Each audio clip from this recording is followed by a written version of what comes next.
नमस्कार दोस्तों, मेरा नाम है मनीष भारती और आप देख रहे हैं संस्कृति आईएएस यूट्यूब चैनल। दोस्तों, आज के इस करंट अफेयर्स के सेगमेंट में जिस टॉपिक पर हम बात करने वाले हैं वह आपके लिए बेहद ज़रूरी मुद्दा बन जाता है। अगर यूपीएससी के हिसाब से देखें और प्रीलिम्स एग्जामिनेशन जो आगामी आने वाला है उसके लिए बेहद ज़रूरी मुद्दा है, तो इसको बहुत ध्यान से देखिए। इसके सभी पहलुओं पर हम बात करेंगे और धारा 153A की हम बात कर रहे हैं। इसमें हम देखेंगे कि इस धारा का उपयोग क्या है, कानून के नज़रिए से भी उपयोग क्या है, शासन प्रशासन के नज़रिए से भी क्या इसका उपयोग है और दुरुपयोग क्या है। दुरुपयोग कहने का मतलब है यहाँ पर कि इस जो धारा, ये जो धारा है 153A, इसकी आलोचना क्या है। ठीक है, राजनीतिक रूप से क्या आलोचना है इसको भी हम समझेंगे और कानूनी पहलू क्या इसमें कमियां रह गई है उसे भी हम समझेंगे। तो सबसे पहले एक चीज़ मैं आपको बता दूं कि यह धारा 153 है, इसको गलती से भी आप इसे यह ना समझे कि यह संविधान का अनुच्छेद 153 है। ठीक है, क्योंकि कई बार यूपीएससी इस तरह का खेल आपके दिमाग के साथ खेल सकती है। यहाँ पे जो आईपीसी की धारा की बात की गई है, ठीक है, इंडियन पीनल कोड, आईपीसी की धारा 153A है, अनुच्छेद संविधान का ये नहीं है 153। तो इस चीज़ को पूरी तरह से क्लियर रख लेना है। कभी भी किसी भी हाल में कितनी भी जल्दीबाजी रहे, एग्जाम में कितना भी प्रेशर रहे, यह गलती नहीं करना है। यूपीएससी के प्रीवियस ईयर के पेपर देखेंगे तो कहीं कहीं आपको इस तरह का चीज़ें देखने को मिल जाएगा, तो ये बचना है। तो मेरी जो पूरी डिस्कशन होने वाली है आईपीसी की धारा 153A और इसके क्या क्या पहलू हैं, क्यों ये अभी चर्चा में आ गया है, इन सब चीज़ों पर हम बात करेंगे। तो सबसे पहले हम यही देख लेते हैं कि यह जो आईपीसी की धारा है 153A, यह अभी चर्चा में क्यों आ गया है। देखिए, कांग्रेस पार्टी के एक लीडर हैं पवन खेड़ा, इंडियन नेशनल कांग्रेस के लीडर हैं, बड़े लीडर हैं, दिग्गज लीडर हैं। इन्होंने अभी एक चुनाव रैली वगैरह में पीएम मोदी पर कुछ टिप्पणी किया। ठीक है, पीएम मोदी को लेकर के कुछ बातें कही। तो बीजेपी का कहना है कि इन्होंने पीएम मोदी का मानहानि किया, जानबूझ करके ऐसा किया, उन्हें अपमानित करने के लिए ऐसा किया गया। तो इन पर क्या हुआ, असम पुलिस ने यही जो आईपीसी की धारा है 153A, इसके तहत इन पर एफआईआर दर्ज किया और इन्हें अरेस्ट कर लिया गया। जब ये अरेस्ट हो गए, पवन खेड़ा साहब आप देख रहे हैं, ये हैं पवन खेड़ा, जब ये अरेस्ट हो गए ये सुप्रीम कोर्ट पहुंच जाते हैं। सुप्रीम कोर्ट का दरवाज़ा खटखटाते हैं और कहते हैं कि मुझे जमानत काल दे दीजिए। तो सुप्रीम कोर्ट जो है इन्हें अंतरिम जमानत भी अभी दे देती है। जब इन्हें अरेस्ट किया गया, असम पुलिस का कहना था, आरोप था असम पुलिस का इन पर कि इन्होंने कथित रूप से हेट स्पीच दिया है। अब इन्हीं मुद्दों पर हम बात करेंगे।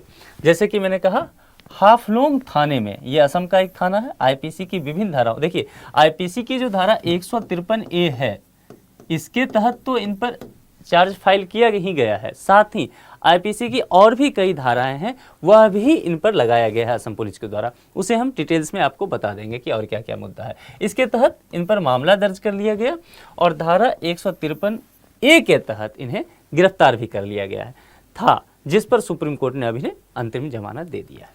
तो यही एक अभी सुर्खी है और इसी वजह से अब यह मुद्दा चर्चा में आ गया है। हमें राजनीतिक कारणों में नहीं जाना है, हमें यूपीएससी के लिए जितनी ज़रूरी बातें हैं वह पढ़ना है।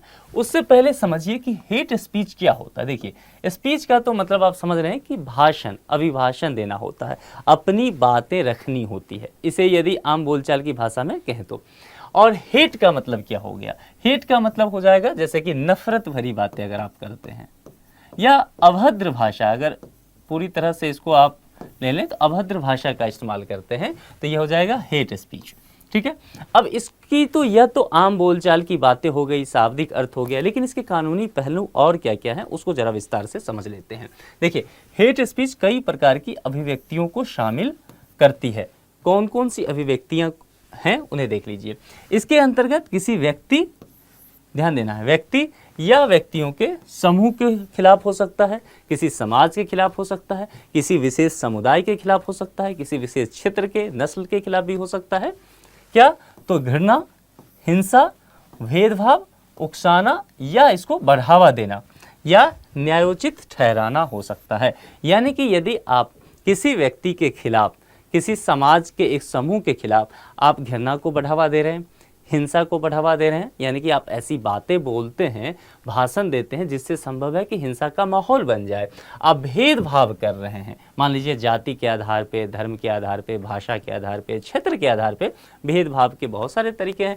तो कोई भी आप ऐसा आपकी बातों से लग रहा है कि आप भेदभाव कर रहे हैं, आप उकसा रहे हैं। उकसा रहे हैं कहने का मतलब क्या है, आप अपनी बातों से किसी एक समुदाय को उकसा रहे हैं कि वो दूसरे समुदाय के खिलाफ हो जाए। संभव है कि दंगा हो सकता है, संभव है तरह तरह की परेशानियां हो सकती है, या नफरत का माहौल भी हो सकता है। इन सब चीज़ों को यदि आप बढ़ावा भी देते हैं अपनी बातों के द्वारा, ऐसा प्रतीत होता है, या इस शब्द को ध्यान से देख लीजिए, न्यायोचित ठहराते हैं, यानी कि कोई और आदमी इस तरह का काम कर रहा है, आप नहीं कर रहे हैं, लेकिन आप कहते हैं नहीं बहुत अच्छा कर रहे हो, ये ना आदमी इसी के लायक था, तो तुमने बहुत अच्छा किया। तो यानी कि आपने क्या किया, न्यायोचित ठहराया, उसके गलत कृत्यों को आपने उसे बढ़ावा दिया। तो ये सब चीज़ें इसके अंतर्गत आ जाएगी। लोकतांत्रिक समाज, अब लोकतांत्रिक समाज का मोटा मोटी मसला मैं बताऊं तो लोकतांत्रिक समाज का मतलब ये हुआ कि लोकतंत्र का जैसा अगर मोटा मोटी मसला रखिए तो कोई भी फैसला हो, जैसे कि व्यक्ति के हिसाब से भी लोकतांत्रिक व्यक्ति हुआ, परिवार लोकतांत्रिक होगा, समाज लोकतांत्रिक होगा, देश लोकतांत्रिक होगा। कहने का मतलब है कि निर्णय जो किया जाएगा मुख्य रूप से उसमें अधिक से अधिक आबादी, अधिक से अधिक लोगों के, परिवार के सभी सदस्यों की सहभागिता होगी, यानी कि सबसे राय मशविरा किया जाएगा, ठीक है, किसी निर्णय लेने में। तो लोकतांत्रिक समाज जो है एक बेहतर समाज की परिकल्पना की गई है। हमारा देश एक लोकतांत्रिक देश है, इसकी एकता की बात की गई है, सभी मिलजुल कर के साथ रहते हैं। लेकिन आपकी किसी बातों से इनका जो साथ रहने का एक निर्णय था उस पर आघात पहुंचता है। मानवाधिकारों की सुरक्षा की बात की जा रही है, कानून के शासन के लिए गंभीर खतरा यदि आप पैदा करते हैं, आपकी बातें शासन या प्रशासन के लिए गंभीर खतरा उत्पन्न होती है, तब भी यह चीज़ें आपके हेट स्पीच के अंदर आ जाएगा। अगर इसे अनसुना छोड़ दिया जाए तो यह व्यापक स्तर पर हिंसा, संघर्ष के कृत्यों को जन्म दे सकता है। मान लीजिए कोई आदमी हेट स्पीच दे रहा है, नफरत को फैला रहा है खुले मंच से समाज में, यदि उस पर शासन प्रशासन ध्यान नहीं देती है, कानूनी कार्रवाई नहीं होती है, तो संभव है इससे मनोबल बढ़ेगा उस व्यक्ति का, समाज में और भी व्यक्ति का मनोबल बढ़ेगा, और इससे क्या होगा, अपराध की एक संस्कृति उत्पन्न लेगी। इसीलिए ज़रूरी है कि ऐसे प्रावधान किए जाएं, ठीक है। हेट स्पीच जो है असहिष्णुता का एक चरम रूप इसे बताया गया है, जो कि घृणा और अपराध को बढ़ावा देता है, योगदान उसमें देता है। तो ये मोटा मोटी मसला हो गया, इसे आप समझ गए होंगे। अब हम आते हैं संविधान की बात जरा कर लेते हैं कि संविधान में क्या क्या बातें कही गई है और हेट स्पीच को लेकर के संविधान क्या कहता है, उसे भी जरा हम देख लेते हैं। फिर से मैं बता दूं कि यह जो हम बात कर रहे हैं 153A सेक्शन की, यह आईपीसी की सेक्शन है। अब हम यहाँ पे संविधान को देखकर उससे जोड़ेंगे, ठीक है। तो यहाँ हम संविधान की चर्चा करेंगे। देखिए, आप संविधान जो हमारा मूल संविधान है उसके भाग 3 में, जैसा कि आप पढ़े भी होंगे, फंडामेंटल राइट की बात की गई है, मूल अधिकार की बात की गई है। तो मूल अधिकार के तहत अनुच्छेद 19 को भी रखा गया है, ठीक है। अनुच्छेद 19 जो है यह स्वतंत्रता का अधिकार देता है, ठीक है। अब यहाँ पर हम जो स्वतंत्रता की बात कर रहे हैं वह अभिव्यक्ति की स्वतंत्रता की बात कर रहे हैं, भाषण की स्वतंत्रता की बात कर रहे हैं, तो हम उस पर चर्चा करेंगे। तो संविधान का अनुच्छेद 19(2) यह अभिव्यक्ति की स्वतंत्रता की बात करती है। देश के प्रत्येक नागरिक को भाषण का अधिकार है, यानी कि अपने मन की बात रखने का अधिकार है, उन्हें अपनी बात अभिव्यक्त करने का अधिकार है, क्योंकि यह व्यक्ति के व्यक्तिगत स्तर पर उसके गरिमा से जुड़ा हुआ मुद्दा है। इसीलिए कोई भी व्यक्ति को यह राज्य अधिकार देती है कि आपके मन में जो बातें हैं, आप जो भी करना चाहते हैं, बोलना चाहते हैं, आप स्वतंत्र रूप से बोलें, कोई दबाव नहीं, कोई प्रभाव नहीं है, बिना डर भय के बोलें। लेकिन ध्यान रखना है, इस पर कुछ प्रतिबंध भी हैं। कोई भी अधिकार जो दिया गया है वो निर्बाध नहीं है, यानी कि उस पर कुछ प्रतिबंध लगाया गया है। अब यहाँ ध्यान रखना है, प्रतिबंध ऐसा नहीं है कि राज्य आप पर मनमानी ढंग से प्रतिबंध थोपेगा। रीजनेबल रेस्ट्रिक्शन की बात की गई है, यानी कि हिंदी में बोले तो युक्ति युक्त प्रतिबंध लगाया गया है। यदि राज्य प्रतिबंध आपके इस मौलिक अधिकार पर लगाती है तो राज्य को इसका उचित कारण बताना पड़ेगा। कारण जो है तार्किक होना चाहिए, युक्ति युक्त होना चाहिए, ठीक है। यदि ऐसा होता है तब उस कंडीशन में आपके इस स्वतंत्रता पर चोट भी पहुंचाया जा सकता है, उसे कुछ हद तक उसके सीमित किया जा सकता है। आप अब ऐसे कह सकते हैं कि देखिए सर, अब आप कह रहे हैं कि हमारे स्वतंत्रता को रोका जाएगा, अभी मैं आपके कमेंट सेक्शन में आपके खिलाफ कुछ लिखता हूं, तो आप लिख सकते हैं, आपका तो वैसे भी स्वागत है, मैं तो कहते भी रहता हूं कमेंट बॉक्स में लिखिए, आप तो अपने हैं और अपने तो अपने होते हैं, उनसे क्या शिकायत करना। लेकिन यहाँ यदि मान लीजिए आप किसी व्यक्ति के खिलाफ नफरत भरी बात करते हैं, तब फिर यहाँ कानून आपको अपना नहीं मानेगी। कानून क्या है, आपके इस अधिकार को सीमित करने का भी प्रयास करेगी। ठीक है, अब किन किन परिस्थिति में राज्य जो है, यह आपका मौलिक अधिकार है अभिव्यक्ति की स्वतंत्रता, लेकिन किन किन परिस्थिति में राज्य आप पर रीजनेबल रेस्ट्रिक्शन लगाते हुए आपके इस अधिकार को सीमित कर सकती है, जरा देख लीजिए। भारत यानी कि जो हमारा प्यारा देश है, उसकी संप्रभुता और अखंडता की जब बात आएगी, तब आपके अभिव्यक्ति की स्वतंत्रता को सीमित किया जा सकता है। राज्य की सुरक्षा सर्वश्रेष्ठ है, राज्य सुरक्षित है तो हम सुरक्षित हैं, हमारे जितने भी संसाधन हैं वो सुरक्षित है, हमारा परिवार सुरक्षित है। इस कंडीशन में भी ऐसा किया जा सकता है। विदेशी राज्यों के साथ मैत्रीपूर्ण संबंध की बात, अब यहाँ पर देख लीजिए, राज्य चाह रही है, यानी कि भारत की बात कर लेते हैं, तो भारत चाह रही है कि हम चीन के साथ अपने रिश्ते बेहतर करें।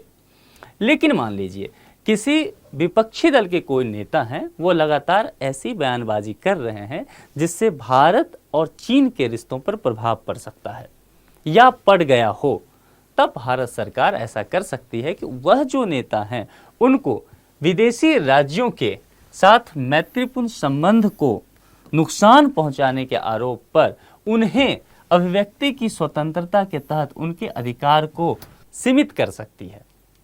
चलिए, सार्वजनिक व्यवस्था पर यदि आप चोट पहुंचाते हैं, यानी कि सामाजिक कोई व्यवस्था होता है, नैतिकता या अदालत की अवमानना करते हैं, तो कभी भी नैतिकता या अदालत की अवमानना नहीं करना है, नहीं तो यहाँ पर भी आपके अधिकार को सीमित किया जाएगा। वैसे आप लोग तो नैतिक हैं ही, संत विचार के व्यक्ति हैं, लेकिन ध्यान रखना है, समाज के समक्ष जो है, सार्वजनिक मंच से जो है, इस तरह की बातें नहीं करने चाहिए। मानहानि या किसी अपराध के लिए भी उकसाने के संबंध में आपको ऐसा नहीं करना चाहिए। यदि आप किसी व्यक्ति की मानहानि करते हैं, यह जो अभी पवन खेड़ा साहब पर आरोप लगा है, इसमें एक मुद्दा यह भी है मानहानि का। इसे हम देख लेंगे कि आईपीसी के किस धारा के तहत उनके एफआईआर में ये बात भी लिखी गई है। मान लीजिए किसी व्यक्ति को आप उसके खिलाफ ऐसी बातें कर देते हैं जो उसके व्यक्तिगत गरिमा के अनुकूल नहीं है, तब वो आप पर मानहानि का मुकदमा कर सकता है। और किसी अपराध के लिए आप किसी को उकसाते वगैरह हैं, तब भी आप दोषी पाए जाएंगे। उस संबंध में भी संभव है कि राज्य युक्ति युक्त प्रतिबंध लगाते हुए, उचित तर्क देते हुए आपके इस अधिकार का कुछ हद तक हनन भी कर सकती है। तो पहले ही मैं बता दूं, यहाँ आप बिल्कुल भी कंफ्यूज मत होइएगा कि मौलिक अधिकार है, ऐसे कैसे राज्य हटा सकती है। अच्छी बात है, आपके मौलिक अधिकार को राज्य को छीनने का कोई हक नहीं है। राज्य छीन भी रही है तो सीधे आप कहाँ पहुँचिए, सुप्रीम कोर्ट, सीधा सुप्रीम कोर्ट पहुँच के उसका दरवाज़ा खटखटा दीजिए कि हुजूर देखिए राज्य ने ये कर दिया है। लेकिन अब राज्य से भी सुप्रीम कोर्ट पूछेगी कि हाँ भाई साहब कैसे किया आपने ये, राज्य वहाँ जवाब देगी कि देखिए इन्होंने ये सब इनमें से कुछ भी किया है। और हमारे पास हमारे संविधान में ये बातें हैं भी कि जो प्रतिबंध है जो वह तब लग सकता है जब इन्होंने इस तरह का काम किया हो, तो इनका कारण है हमने रीजनेबल रेस्ट्रिक्शन के तहत ऐसा किया है। तो निर्बाध नहीं है, इस बात का ध्यान रखना है, कन्फ्यूजन नहीं होगा फंडामेंटल राइट्स को पढ़ते हुए भी। देखिए जब इस तरह की बातें आ गई ना हेट स्पीच के अनुच्छेद 19 का, तो आपको कोशिश करना चाहिए कि पूरा एक बार जो भाग 3 है हमारे संविधान का फंडामेंटल राइट, उस चैप्टर को पूरा एक बार अच्छे से रिवीजन कर लीजिए, क्योंकि संभव है कि इस टॉपिक से ना आए, फंडामेंटल राइट से ही कोई दूसरा क्वेश्चन यूपीएससी ला दे। ठीक है, तो कोशिश करना है। और अनुच्छेद 19 की बात आ गई है, तो जब अनुच्छेद 19 की बात आई है तो मान लीजिए हम तो अनुच्छेद 19(2) पढ़ रहे हैं, क्योंकि भाषण और अभिव्यक्ति की स्वतंत्रता तो यहाँ से आ रही है ना, लेकिन और भी इसमें आर्टिकल हैं अनुच्छेद में, और भी सब क्लोज हैं, तो उस सब को अब पढ़ लीजिए अच्छे से। स्वतंत्रता के अधिकार और क्या क्या हैं उन सबको भी देख लेना है। साथ ही देखिए एक चीज़ और बता देता हूँ, हमारे संविधान में गोल्डन ट्रायंगल की एक परिकल्पना है, एक व्यवहार रूप में कहते हैं, जिसमें एक जो है आर्टिकल 14 है और एक 19 है, आर्टिकल 19 है और एक 21 है। ठीक है, इसको और डिटेल से थोड़ा पढ़िए। और 14 और आर्टिकल 21 और 21 जब आप इसे पढ़ें तो राइट टू लाइफ और निजता के अधिकार को जोड़ते हुए इसे पढ़ें। ठीक है, क्योंकि इससे क्या होगा ना कि अगर यूपीएससी यहाँ कोई भी प्रश्न करती है तो आप फिर उससे जवाब दे पाएंगे। चलिए, हेट स्पीच के संबंध में कुछ कानूनी प्रावधान भी हैं, इसे देख लेते हैं। हम आएंगे, आप थोड़ा सा धैर्य रखिए, 153A पर हम पहुंच जाएंगे, ठीक है, इस चर्चा पे। उससे मैं पहले चाह रहा हूं कि एक पूरी भूमिका आपको दे दूं ताकि इसे आप आसानी से समझ सकें, इस टॉपिक को पूरी तरह से आप कवर कर पाएं।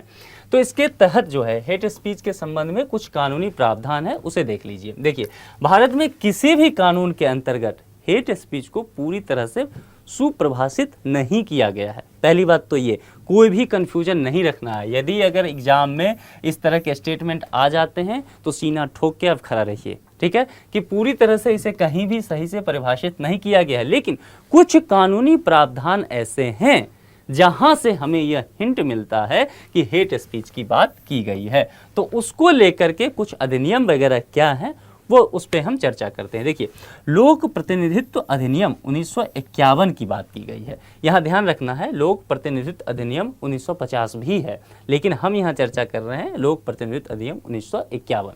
तो एकदम कंफ्यूजन क्लियर रहना चाहिए। इसमें सेक्शन 8 जो है किसका, लोक प्रतिनिधित्व अधिनियम का सेक्शन 8, उसके तहत क्या कहा गया है। देखिए, किसी व्यक्ति को चुनाव लड़ने से अयोग्य ठहराया जा सकता है। पहला पॉइंट, किसी व्यक्ति को चुनाव लड़ने से अयोग्य ठहराया जा सकता है। किस स्थिति में, यदि उस व्यक्ति को दोषी पाया गया हो अभिव्यक्ति की स्वतंत्रता के अवैध प्रयोग में। यदि देखा गया हो कि वह राजनेता है, उसे जो अधिकार संविधान ने दिया है आर्टिकल 19 के तहत अभिव्यक्ति की स्वतंत्रता, लेकिन उस अभिव्यक्ति की स्वतंत्रता का वो अवैध उपयोग कर रहा है। अवैध उपयोग कैसे कर रहा है, किसी भाषा के खिलाफ, किसी क्षेत्र के खिलाफ, किसी धर्म के खिलाफ, किसी जाति के खिलाफ, लिंग के खिलाफ, समुदाय के खिलाफ क्या कर रहा है, वो हिंसा को बढ़ा रहा है, नफरत फैला रहा है।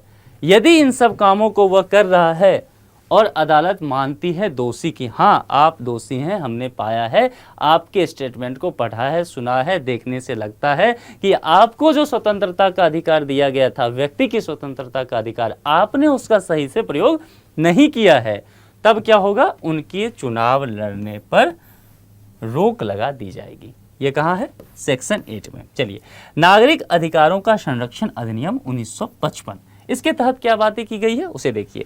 इसका जो है सेक्शन 7 है, धारा 7। यहाँ ध्यान रखना है, जब जन प्रतिनिधि अधिनियम 1951 की बात करेंगे तो धारा 8 है, और नागरिक अधिकारों का संरक्षण अधिनियम 1955 की बात करेंगे तो धारा 7 है। बिल्कुल भी कंफ्यूज नहीं होना है, यहाँ समझना है, बोले या लिखे गए शब्दों, या एक पॉइंट ये हो गया, बोले या लिखे गए शब्दों, आप कुछ बोलते हैं, लिखते हैं, एक बात। दूसरी बात, संकेतों या दृश्य प्रस्तुतियों, आप इशारे किसी को गलत कर रहे हैं, है ना, जैसे आप इशारे करते ही रहते हैं लोग। आप भी क्लास में बैठते होंगे तो अपने आजू बाजू वाले जो आपके इष्ट मित्र होंगे उन्हें कुछ ना कुछ इशारा कर दिया करते होंगे कि चलो लेक्चर बहुत बोरिंग हो गया, थोड़ा बाहर से घूम के आए, चाय वाय पिए।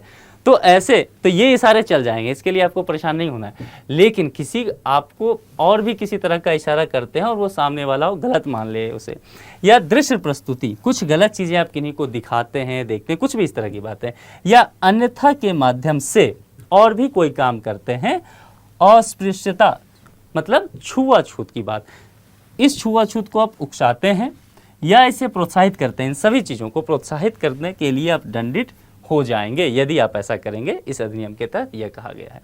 चलिए आगे बढ़ते हैं, एक और कानून देख लेते हैं, धार्मिक संस्थान दुरुपयोग निवारण अधिनियम 1988। देखिए, यदि आप इसके हेडिंग को देखेंगे ना तो आपको नीचे पढ़ने की जरूरत ही नहीं पड़ेगी। मैं जो समझाऊंगा उससे पहले आप समझ चुके होंगे। यहाँ समझ लीजिए क्या है, धार्मिक संस्थान, तो किसी इंस्टीट्यूट की बात की जा रही है ना, संस्था की बात की जा रही है, और वो संस्था क्या है, शैक्षणिक है, सामाजिक है, नहीं, धार्मिक संस्था है। धार्मिक संस्था क्या हो सकता है, जैसे कि मंदिर हो गया, मस्जिद हो गया, गिरजाघर हो गया, मठ हो गया, यही सब हो सकता है ना। तो धार्मिक संस्था दुरुपयोग निवारण, उसका दुरुपयोग यदि हुआ है, उस संस्था का दुरुपयोग हुआ है, इस संस्था का क्या काम था, धार्मिक संस्थाएं का क्या काम होता है, समाज में शांति के लिए काम करते हैं, सद्भाव बना रहे, सभी खुशी से रहे, यहाँ से ज्ञान का एक कहते हैं ना प्रभाव हो, यही सब। लेकिन जब ये धार्मिक संस्थाएं हिंसा को बढ़ावा देने के लिए काम करेगी, वहाँ कुछ लोगों को जुटा करके हेट स्पीच का काम किया करेगी, तब राज्य इस पर कार्रवाई कर सकती है, इसको प्रतिबंधित कर सकती है। अब इसको जरा भाषाई आधार पर देख लीजिए। इसमें क्या है, इस अधिनियम के धारा 3G में विभिन्न धार्मिक, सही से देखना है क्या क्या वर्ड यूज किया गया है, धार्मिक, नस्लीय यानी कि रंग भेद की बात की जा रही है, भाषा, क्षेत्रीय समूहों, जातियों, समुदायों के बीच क्या क्या वैमनस्य, शत्रुता, घृणा, दुर्भावना को बढ़ावा देने का प्रयास किया गया है। मान लीजिए कोई मंदिर हो, मस्जिद हो, कहीं पर भी यदि वहाँ सभी लोग जुटते हैं, बातें होती हैं और इस तरह का काम वहाँ हो रहा है, ठीक है, संस्था से संबंधित किसी भी परिसर के उपयोग की अनुमति देने के लिए धार्मिक संस्था को प्रतिबंधित कर सकती है। यह कानून अधिकार देता है पुलिस को, राज्य को, शासन को, प्रशासन को कि यदि कोई धार्मिक संस्था अपने परिसर का, अपने क्षेत्र का इस्तेमाल इन कामों के लिए करती है, आप उसे प्रतिबंधित कर दीजिए। ठीक है, वहां आप ये नहीं कह सकते कि नहीं मेरा तो अधिकार है, हम नफरत फैलाएंगे, नहीं जी नहीं, आपका अधिकार नफरत फैलाना नहीं है, आपका अधिकार प्रेम करना है, तो वही कीजिए। आईपीसी की धारा 153 ये क्या कहती है। अब हम आ गए अपने मूल मुद्दों पे। तो सब कुछ बैकग्राउंड में आप सही समझ चुके हैं, हेट स्पीच वगैरह सही समझ चुके हैं। अब व्यक्ति की स्वतंत्रता क्या क्या मतलब है, इस पे हमारा संविधान क्या कहता है, संविधान कुछ अधिकार देते हैं तो कुछ सीमाओं के साथ, इसको ध्यान रखना है। अब आईपीसी की धारा 153 ए क्या कहती है, क्यों पवन खेड़ा साहब पर यह आरोप लगाया, असम के पुलिस ने कैसे अरेस्ट किया, इन सब चीजों को देख लेते हैं। देखिए, यह धारा कहती है धर्म, जाति, जन्म स्थान, निवास, भाषा आदि भी जोड़ा गया है कि और भी कुछ चीजें हो सकता है, लिंग भी हो सकता है, इसमें समुदाय हो सकता है। तो धर्म, जाति, जन्म स्थान, निवास, भाषा आदि के आधार पे विभिन्न समूहों के बीच शत्रुता को यदि आप बढ़ावा देते हैं या आप पाए जाते हैं कि सद्भाव बिगाड़ने का काम आप करते हैं, तो पुलिस को यह पूरा अधिकार दिया गया है कि वह आईपीसी की धारा 153 ए का इस्तेमाल करे, इसका प्रयोग करते हुए आप पर एफआईआर दर्ज करे और आपको तुरंत अरेस्ट कर ले, गिरफ्तार कर लिया जाएगा। इसके तहत सजा का प्रावधान भी रखा गया है। इस आईपीसी की धारा 153 ए के तहत सजा के प्रावधान के तौर पर 3 साल के लिए आपको कारावास दिया जा सकता है। 3 साल के कारावास के साथ साथ संभव है आप पर जुर्माना भी लगाया जा सकता है कि 3 साल का सजा है और कोर्ट कहे कि इतने लाख रुपया आप जुर्माना दीजिए। ठीक है, या फिर कोर्ट ये दोनों आपको कर सकता है, या तो मान लीजिए जुर्माना ही दे दे या फिर आपको 3 साल की कारावास दे दे, या फिर अगर आपका मामला बहुत संगीन है, आप उत्कृष्ट कोटि के अपराधी हैं, तब कोर्ट क्या करेगी, आप पर 3 साल का सजा भी देगी और जुर्माना भी देगी। बोले इसको पहले तो अंदर को और फिर इससे पैसा भी वसूलो, दोनों काम करो ताकि आपको इतनी कड़ी दंड दी जाए अगली बार से ऐसी नौबत ना आए। इस धारा को वर्ष 1898, यहाँ ध्यान देना है कि ये 1898 है, 1898 में अधिनियमित किया गया था और इसे भारतीय दंड संहिता यानी कि आईपीसी, इंडियन पिनल कोड में शामिल कर लिया गया था। तो ये मसला सबसे पहले बहुत ध्यान से आप समझ लीजिए, 153 ए को लेकर के कोई कंफ्यूजन नहीं होना चाहिए। आपको स्क्रीनशॉट लेना है, ले लीजिए, मैं बिल्कुल साइड हो जाता हूँ।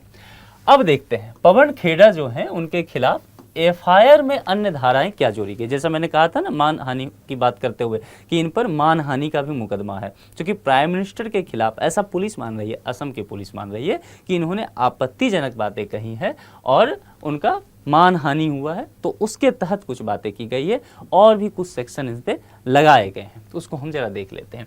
जैसे कि देखिए, सबसे पहले 153 ए की बात तो हमने कर ली, अब हम धारा 153 बी1 की बात करेंगे। इसके तहत क्या है, राष्ट्रीय एकता के खिलाफ प्रभाव डालने वाले बयान। आप यदि कोई ऐसा बयान देते हैं, चाहे आप कोई भी हो, आप आम नागरिक हो, आप राजनेता हो, कोई भी हो आप, अगर आपका बयान ऐसा हो सकता है कि जो राष्ट्रीय एकता के खिलाफ हो जाए, आपकी बातों से देश में दंगे हो जाए, आपकी बातों से देश की एकता पर प्रभाव पड़े, उस पर ठेस पहुंचे, या आप लांछन लगाने का काम करते हैं, ठीक है, तब भी आप पर यह मामला दर्ज होगा। जैसे कि मान लीजिए पवन खेड़ा साहब पर यह मामला है कि उन्होंने प्रधानमंत्री पर लांछन लगाया है, तो उसके लिए भी उन पर यह जो है धारा 153 बी 1 जोड़ दिया गया है। धारा 295, अच्छा ये ध्यान रखना है, ये जो मैं बोल रहा हूँ धारा 155 बी, 295, 500, ये सब आईपीसी के हैं।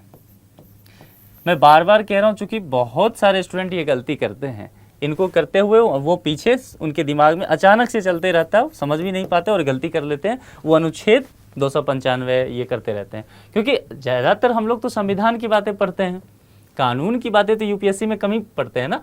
जब आप सिलेक्ट हो जाएंगे और आईपीएस बन जाएंगे तब जा कर के आपको कानून की बातें पढ़ने को मिलेगा। लेकिन जब आप प्रिपरेशन कर रहे होते हैं वहाँ बनिस्पत अपेक्षाकृत पढ़ना तो दोनों होता है, लेकिन अपेक्षाकृत जो है आप संविधान हम लोग ज़्यादा पढ़ते हैं, तो ये दिमाग में रहता है, अनकॉन्शियस माइंड में ये चीज़ें रहती है और गलत हो जाता है। तो मैं बार बार आपको याद दिला दे रहा हूँ कि यह आर्टिकल नहीं है, यह आईपीसी की बात है, ठीक है, इंडियन पिनल कोड। तो धारा 295A आईपीसी की, जानबूझकर और दुर्भावनापूर्ण कार्य यदि करते हैं जिसका उद्देश्य किसी भी वर्ग के धर्म या धार्मिक विश्वासों को ठेस पहुंचाना हो सकता है, उसको अपमानित करना हो सकता है, तब भी आप पर मुकदमा दर्ज किया जाएगा, आपको गिरफ्तार कर लिया जाएगा और ये सब धारा 295A के तहत पुलिस करेगी। यहाँ जो हम बात कर रहे थे धारा 500 आईपीसी की, उसके तहत मानहानि का मुकदमा होता है और इसके तहत फिर कार्रवाई होती है। ये आपके लिए थोड़ा सा इंपॉर्टेंट भी है, ये धारा 500 और मानहानि का क्या क्या और भी बाकी पहलू है, इसको जरा आप डिटेल से पढ़ लीजिएगा क्योंकि ये ज़रूरी मुद्दा हो जाएगा आपके लिए। तो उन पर एक आरोप ये भी है पवन खेड़ा साहब पे कि आपने मानहानि किया है। किसका किया है? पीएम साहब का। ये कौन कह रही है? असम की पुलिस। तो उन्होंने अरेस्ट भी किया था, हालांकि अभी अंतरिम जमानत सुप्रीम कोर्ट दे दी है। धारा 504 की बात करते हैं, इसमें कहा गया शांति भंग करने के इरादे से जानबूझकर अपमान आप करते हैं। आप देख रहे हैं सारे टर्म, देख रहे हैं क्या क्या है। जानबूझकर अपमान करने की बात की जा रही है, आपको यहाँ कह रहा है जानबूझकर दुर्भाग्यपूर्ण कार्य कर रहे हैं आप, लांछन लगाने की बात की जा रही है। तो ये सब जब मसले आएंगे, और इससे पीछे भी आपने देखा 153A में शत्रुता बढ़ाने का काम कर रहे हैं आप, तब भी ये चीज़, या भाषा, ये सब किसी जाति धर्म खिलाफ बोल रहे हैं, तो ये सब चीज़ें आपको ध्यान रखना है।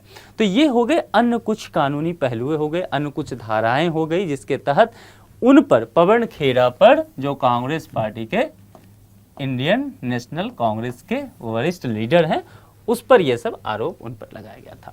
अब इससे संबंधित कुछ वाद हैं, कुछ केस स्टडी भी हम देख लेते हैं, क्योंकि पूरी तरह से ये टॉपिक आपका कंप्लीट हो जाएगा। इतना कर लेने के बाद इस टॉपिक पर आपको जो थोड़े बहुत चीज़ मैंने आपको बताएं बाहर से वही पढ़िए, बाकी बहुत चीज़ों की ज़रूरत पड़ नहीं जाएगी आपको। अब देखिए, स्वतंत्रता पूर्व ही एक केस हुआ था, रंगीला रसूलवाद। अब देखिए नाम कितना अच्छा है इनका, रंगीला रसूलवाद। तो आपको याद करने की ज़रूरत नहीं पड़ेगी क्योंकि आप लोग खुद ही रंगीले हैं, तो रंगीला रसूलवाद आपको याद रहेगा। आप कमेंट बॉक्स में बताइए कि आप में से कितने लोग हैं जो रंगीले स्वभाव के हैं।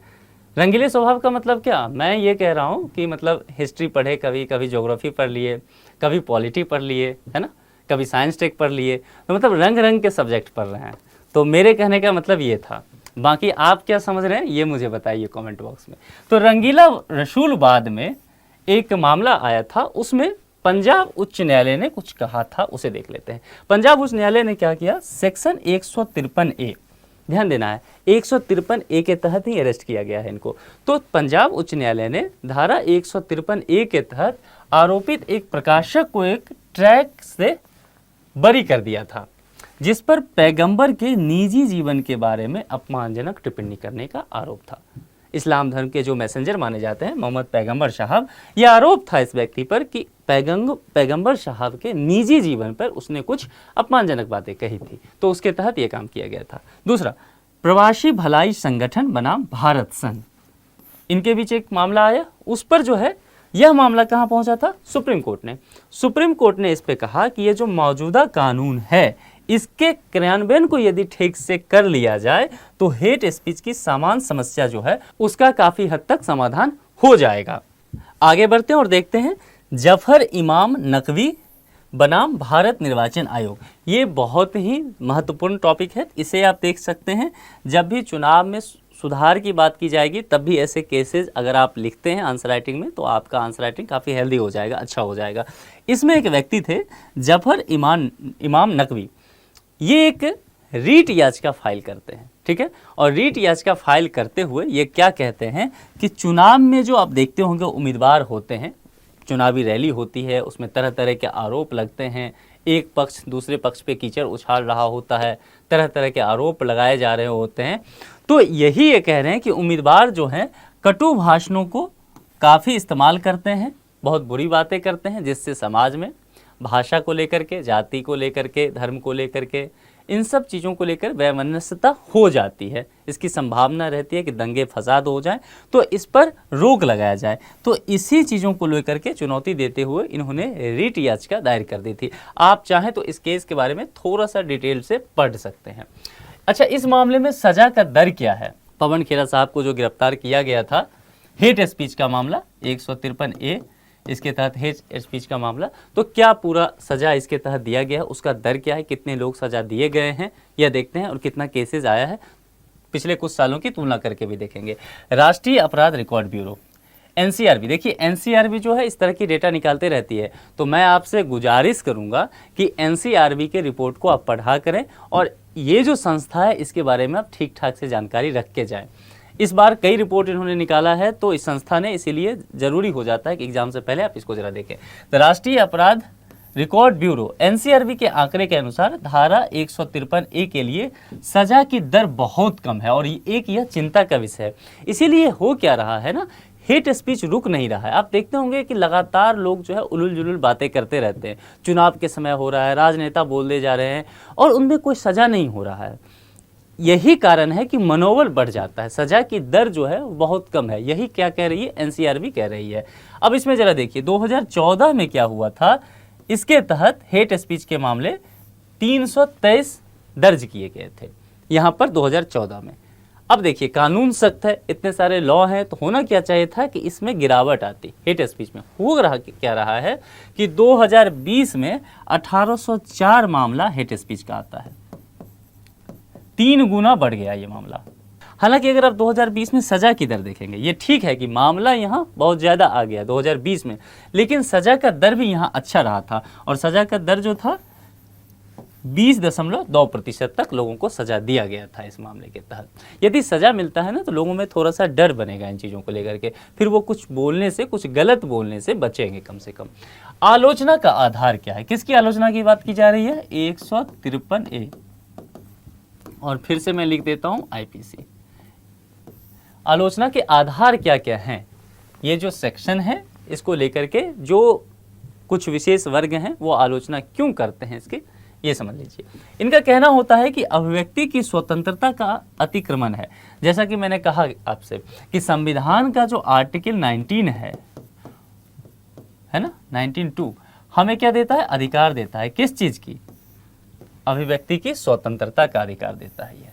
लेकिन आप कह रहे हैं एक तरफ कि अभिव्यक्ति की स्वतंत्रता का अधिकार देता है 19(2), मौलिक अधिकार भी है, फिर आप कह रहे हैं कि यदि हम कुछ ऐसा बोलते हैं तो आप इसके तहत हमें गिरफ्तार भी कर लेंगे। ठीक है, तो जैसा कि मैंने आपको कहा था कि यह बात जो है, यह आरोप जो है एक हद तक ठीक है, उससे अधिक नहीं। क्योंकि अगर आपका यह हनन होता है तो रीजनेबल रिस्ट्रिक्शन के तहत होता है। अगर आप कुछ ऐसी बातें बोलते हैं जिससे विद्वेष उत्पन्न हो जाए तभी ऐसा होता है, घृणा हो जाए तभी। इस धारा का उपयोग निजी बदले की भावना से हल्के मामले में भी किया जा सकता है, और यह मुद्दा काफ़ी चिंता का विषय है, क्योंकि ऐसे केसेस हो भी रहे हैं। एक राजनीतिक पार्टी दूसरे राजनीतिक पार्टी के लोगों पर यह आरोप प्रत्यारोप करती रहती है। कोई और भी प्रतिष्ठित व्यक्ति हैं, किसी ने किसी के खिलाफ कुछ बोला है, या आम नागरिक में भी, तो यह देखा जाता है कि निजी बदला लेने की भावना जो होती है, तो कुछ आरोप लगा करके कि फलाने ने मेरे को ये बोला, और वो कोर्ट में पहुंच जाते हैं। और कोर्ट में पहुंच जाएंगे तो कोर्ट के पास तो ऐसा ही केस का जो है भंडार लगा पड़ा है, वही सॉल्व नहीं हो रहा है, जजेस की संख्या बहुत कम है, तो केसेस का आंकड़ा क्या है? बढ़ता जाएगा, और यह न्याय व्यवस्था के लिए बहुत अच्छी बात नहीं है। और इसकी प्रक्रिया ही अक्सर सजा बन जाती है, क्योंकि इतना लंबा प्रक्रिया ये होता है, बोझिल हो जाता है कि अपने आप में ही ये पूरी तरह से सजा हो जाता है, पक्ष को सही से न्याय मिल ही नहीं पाता है। तो यह तो सारा मसला हो गया। इस मसले को जैसा जैसा मैंने बताया कि कुछ पॉइंट आपको मैंने बताए, पूरा डिबेट हमने किया, लेकिन कुछ पॉइंट बताया मैंने, जैसे कि मैंने फंडामेंटल राइट्स का पूरी तरह से पढ़ लीजिएगा, मैंने कुछ केसेस बताए कि आप इसे स्टडी कर लीजिएगा। तो यदि आप बाकी डिबेट के अलावा 2-3 पॉइंट और आप देख लेते हैं तो मुझे पूरी तरह से उम्मीद है कि इस टॉपिक पर आपके पास और कुछ पढ़ने को रह नहीं जाएगा। तो इस वीडियो में इतनी ही बातें रखते हैं, जल्द ही नए वीडियो के साथ, नए टॉपिक के साथ आपसे मिलेंगे। अपना ख्याल रखिए। हाँ, किसी मुद्दे पर आपको और जानकारी चाहिए, कुछ बातें और कहना चाहते हैं आप, तो कमेंट बॉक्स में आपका बिल्कुल स्वागत है। आपके स्वतंत्रता के, आपके अभिव्यक्ति के अधिकार को हम बिल्कुल भी सीमित नहीं करेंगे। आप अपनी बातें वहाँ रखिए। इस वीडियो में इतना ही। अपना ख्याल रखिए। Thank you.